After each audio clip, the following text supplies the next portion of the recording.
Good morning. Happy Monday to everybody. For us, today is Green Monday for us in Cyprus, and we celebrate it by not eating meat at all or any, animal products. It's kind of a way to get the Easter fast started, something like that. And yeah, this is the day for us. But I went ahead and took some time for you guys because we have some 10x announcements. And I want to go over them just to give you guys a warning. By the way, these 10x's are very, very weird. If you want to go for any of these champions featured, we just know about them right now. We didn't know about them beforehand, so we couldn't warn anyone during the 2x that there was going to be all these 10x events going on to save shards or anything. So obviously this is a surprise. But what is very, very weird about these 10x, and it's the first time I've seen it, I believe, it's these 10x's are every 12 hours. So every 12 hours you have to have in mind that the 10x's will be switching over to something different. Okay, so Akrisia, Knock the Paralyzer, Tunisia, Prince Kaimar, Shirimani, Hefrak, Tyron, Exlimor, and Foley, right? So why are they doing all of these? Well, they're doing all of these because of the hard mode dungeons that are coming.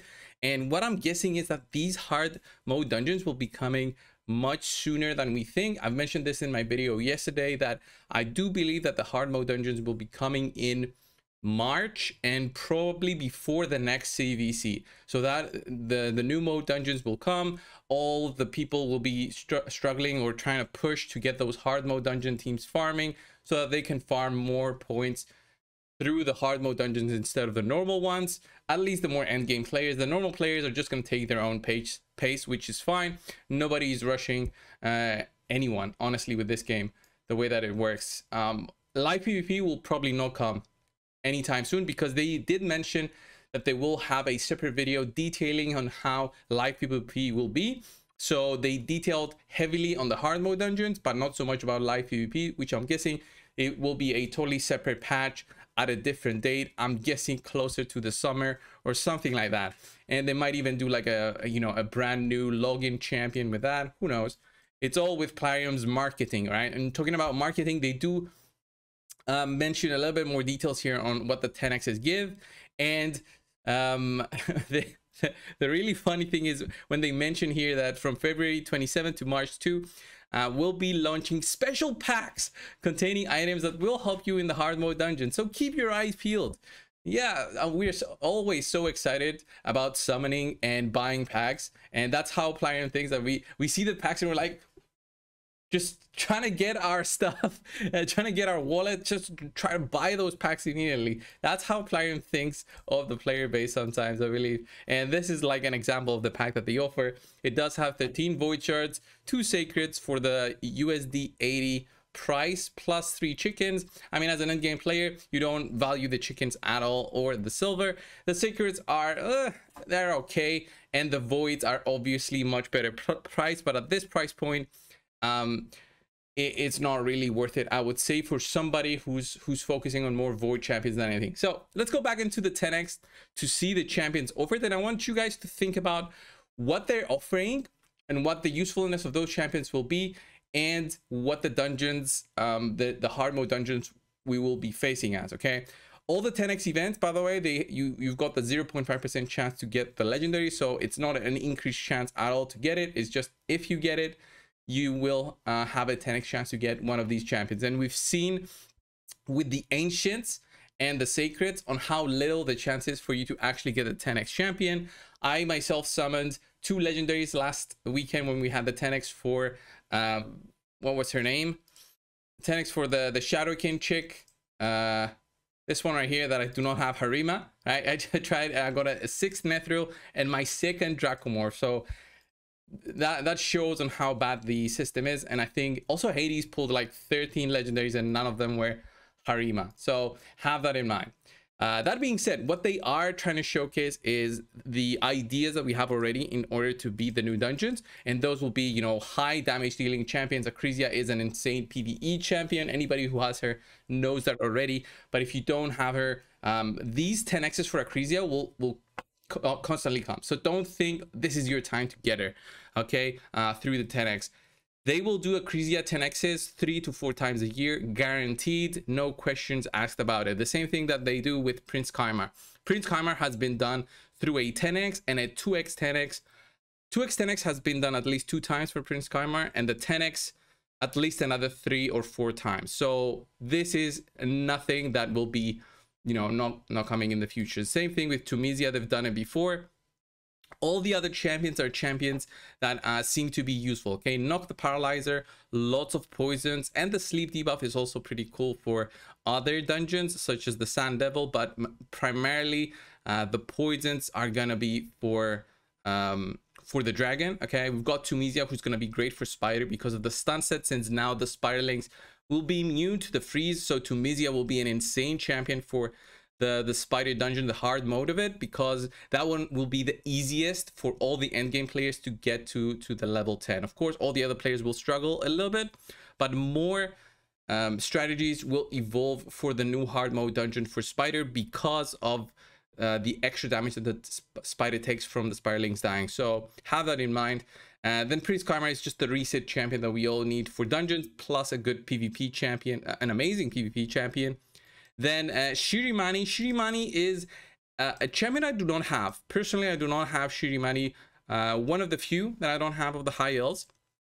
She is advertised as so good because of this, the freeze. But this is a bait, okay? They're trying to bait you into spending for freeze champions. Just look at it like how you would see a lore, okay? Attacks 3 times at random, has 25% chance of placing a freeze debuff. They did mention that if the freeze debuff lands, that's a 15% turn meter reduction, okay? They did mention that. This is a 25% chance. So out of the 3 times that you hit, you won't even have a guaranteed freeze. So if it was a 4 hitting skill, you would say 1 out of 4 would freeze it. If you're totally lucky, you'll get 3 freezes, which is 45% turn meter.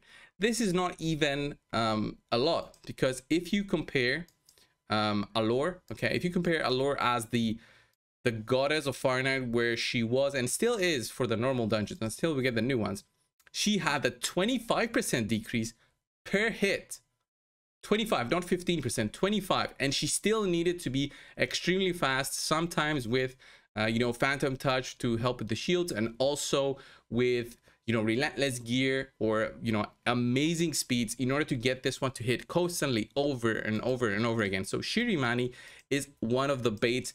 I would say 100% do not go for this champion just for this. The freeze, unless they buff it, this is significantly you know, a bait in terms of strategies that will be possible for the Fire Knight.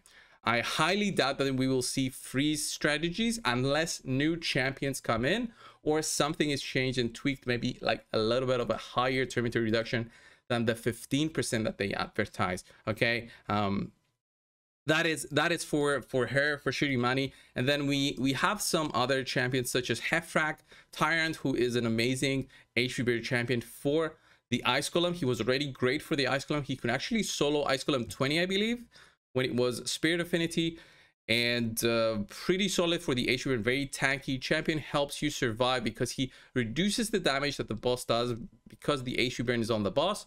So he has this skill right here. If you've never seen Tyrant before, I don't even have Tyrant, but I'm not going to be summoning for him. He has this passive, decreases damage inflicted by enemies under HP burn debuffs, and he also heals this champion if the target is under an HP burn debuff. He applies it, and he has ally protection and increased defense, so helps the team survive a little bit and does HP burn damage. Okay, then we've got this guy right here, Hefrak. Yeah, let's go over to Hefrak. Lots of demon spawns offered during this time. It just shows the power of the faction. Okay, so Hefrak, personally, I'm not sure where he's gonna be so great. I believe that he's gonna be good for the Spider because he'll be activating this A2 skill, and that will be pretty good, and could be a strategy where you use Hefrak to actually get some damage going with. I'm thinking about a strategy now with Hefrak. Okay, think about Hefrak. I think this does have a cooldown of 4 turns, so not gonna be that great, honestly. Now that I think of it again, it's a 4-turn cooldown when this is, so you'll activate it only once. But I'm guessing he's there for the Spider, just for extra damage in the small spiders to kill them off, kill the whole wave off, and do basically 30% of the boss's health in one big AoE with all the Spiderlings dying. but again, with such a long cooldown, you can't do cheese stuff. So I was thinking, before I finished my thought, I was thinking of something fun.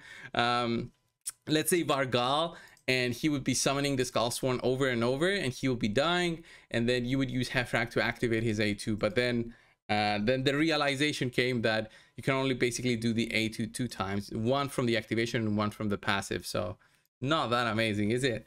And then finally, I think it's Foley, offered through the 10x. Foley is actually a free-to-play, all right? Free-to-play champion. I'm saying this with the free-to-play with the quotation marks, because he is accessible through the token trader. This is a forgotten part of the game where they said, oh, we will add this and then we will add more champions. They never did. They never changed this. But yeah, Foley's in there. It's accessible, not free-to-play. It's accessible to players. Okay, you can get him. He has a solar block revive, but it all depends on what you want to do. And the block revive will be useful, I'm gonna say, for the ice column, because you'll basically do enemy max HP on the ads of the boss, and then the block revive will become easier to apply and actually kill them off. And by killing them off, you'll keep them dead, and that will allow you to basically kill off the boss through, you know, HP burns and just straight up damage, and not take the big hits from the ice column boss. So that's in terms of the boss, the champions that they give through the 10x, and the bosses, and how they think that these champions will be useful for the bosses. That's how I wanted to show each of these 10x offerings. Of course, you can do whatever you want with your shards.